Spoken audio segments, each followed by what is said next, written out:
Halo, assalamualaikum guys, welcome to my channel. Di video kali ini saya akan memberikan tutorial tentang bagaimana caranya membuat laporan keuangan arus kas di Excel. Nah, contohnya adalah seperti yang tampak di screen ini.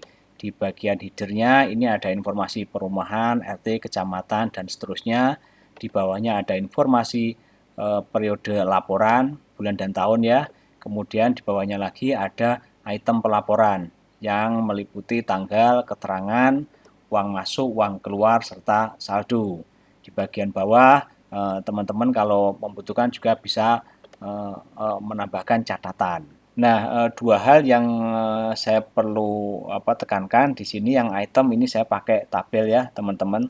Berbeda mungkin dengan tutorial yang lain menggunakan range. Nah, nanti kita akan belajar kalau pakai tabel ini seperti apa dan apa keuntungannya.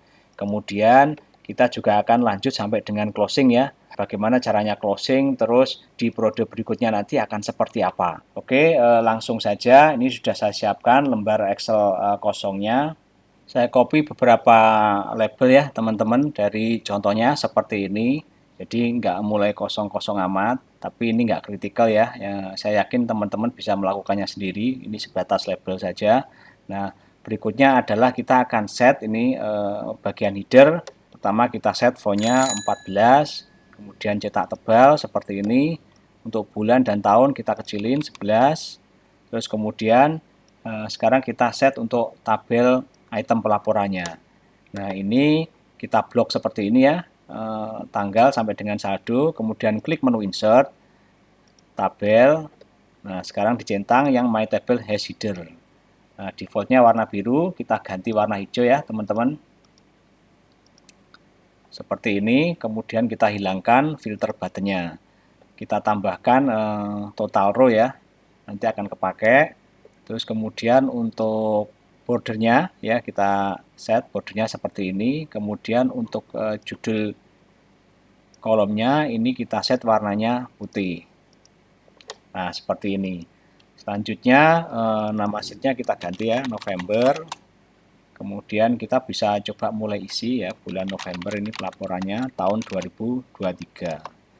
Selanjutnya kita set untuk uang masuk, uang keluar, saldo ini pakai thousand separator. Kemudian dua desimalnya kita hilangkan. Nah, sekarang kita bisa coba isi misalkan 1 November. Keterangannya ini saldo awal, uang masuk 3.300.000 seperti ini. Nanti saldonya kita buat rumus ya. Kita lanjut sekarang item kedua. Misalkan di sini 2 November ada ongkos tukang. Berarti masuk kita input di uang keluar ya 300.000 misalnya. Nah, sekarang kita coba gunakan rumus ya untuk menghitung saldo. Nah, untuk menghitung saldo ini kita bisa menggunakan rumus running total, teman-teman. Logiknya seperti ini. Jadi misalkan kita ada di tanggal 2, ini kan baris 11 ya. Jadi rumus saldonya ini adalah jumlah uang masuk dari tanggal 1 sampai dengan tanggal 2 dikurangi dengan jumlah uang keluar dari tanggal 1 sampai dengan tanggal 2. Nah, penulisannya seperti ini. Saya taruh di tanggal 2 ini atau baris 11 ya.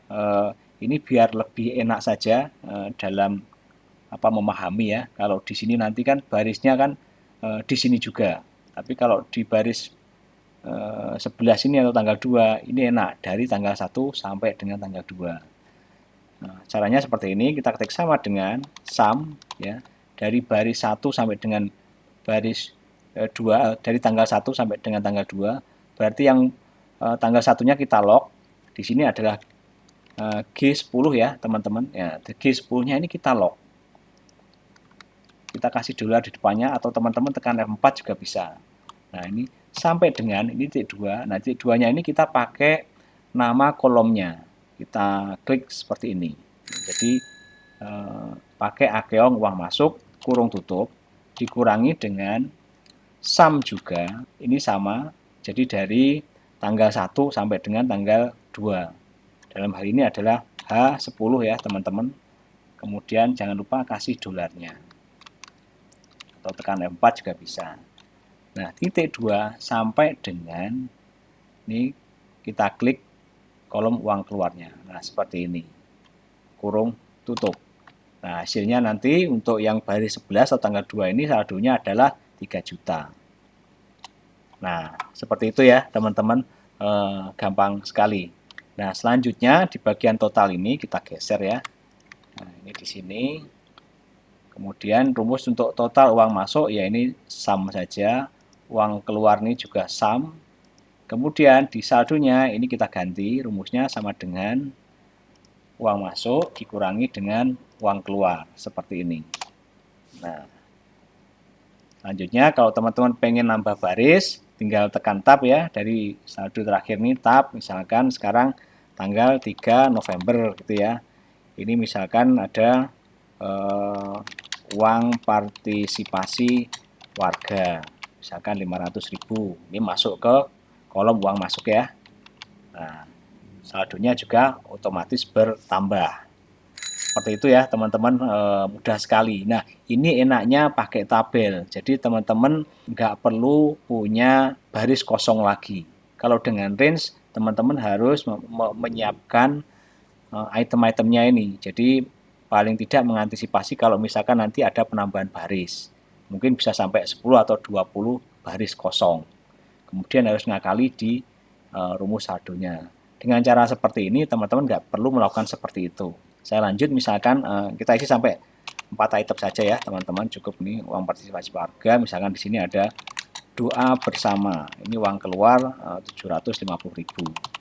Nah, seperti ini cukup ya, rumusnya sudah kita coba, sudah sesuai dan konsisten dengan sebanyak 4 baris ini. Selanjutnya saya tambahkan catatan di sini ya, kalau dibutuhkan bisa ditambahkan di bawahnya ini, kalau kosong minus gitu aja. Terus di bagian atasnya persis ini kita kasih spasi teman-teman. Nah, seperti ini aja. Tujuannya apa? Tujuannya kalau terjadi penambahan row, baris 15 ini nggak akan hilang. Oke, berikutnya saya set tabelnya ini ya, segini.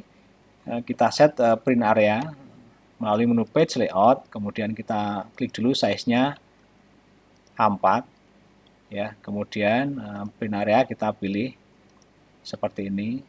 Selanjutnya kita coba cek melalui file, print. Nah, hasilnya seperti ini ya teman-teman, mungkin kurang ke tengah secara horizontal. Klik page setup ini, kemudian di bagian margin dicentang horizontally ini supaya dia ke tengah. Klik OK. Nah, udah kegeser ya ke tengah. Nah, ini sudah jadi teman-teman laporan keuangannya. Jadi sama sekali nggak kompleks ya. Nah, ini sudah jadi. Selanjutnya adalah kalau misalkan closing bagaimana? Ini akhir bulan sudah selesai, laporannya sudah diinput semua. Pengennya saldo akhir ini dibawa ke bulan berikutnya, ke Desember. Nah, caranya seperti ini teman-teman. Sheet November ini diklik kanan, move or copy, move to end dipilih, kemudian create a copy. Nah, sekarang kita sudah punya November 2 ini, kita ganti Desember. Seperti ini. Kemudian kita ganti juga yang bulan pelaporannya ini jadi Desember ya. Nah, tanggalnya ini juga kita ganti 1 Desember.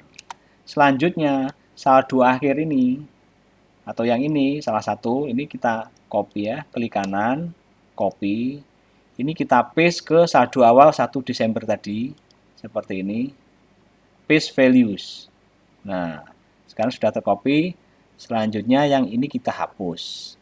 Yang entryan November ini kita hapus seperti ini. Nah, kita sudah punya satu entry saldo awal di bulan Desember. Kalau mau lanjutin, tinggal dipilih di bagian saldo ini, kemudian klik tab saja untuk memasukkan entryan baru. Misalkan 2 Desember gitu kan, ada kerja bakti gitu ya. Kerja bakti uang keluar misalkan 450.000. Nah, kita nggak perlu ngapa-ngapain lagi nih teman-teman. Jadi, kita hanya membuat sheet baru, kemudian menyesuaikan periode bulannya, kemudian mengupdate tanggal dan saldo awal, serta menghapus sisanya. Sudah selesai seperti itu. Jadi, nggak perlu lagi melakukan penyesuaian rumus dan lain sebagainya. Kita bisa lanjut dengan periode Desember. Oke, Mudah-mudahan cukup jelas ya tutorial dari saya kali ini. Mudah-mudahan bermanfaat juga buat teman-teman yang kebetulan bingung dan sedang mencari informasi bagaimana membuat laporan keuangan arus kas sampai dengan closing, sampai dengan printing juga ya. Jangan lupa klik like, subscribe, dan share. Saya doakan rezeki teman-teman berlimpah ruah dan masuk surga. Amin.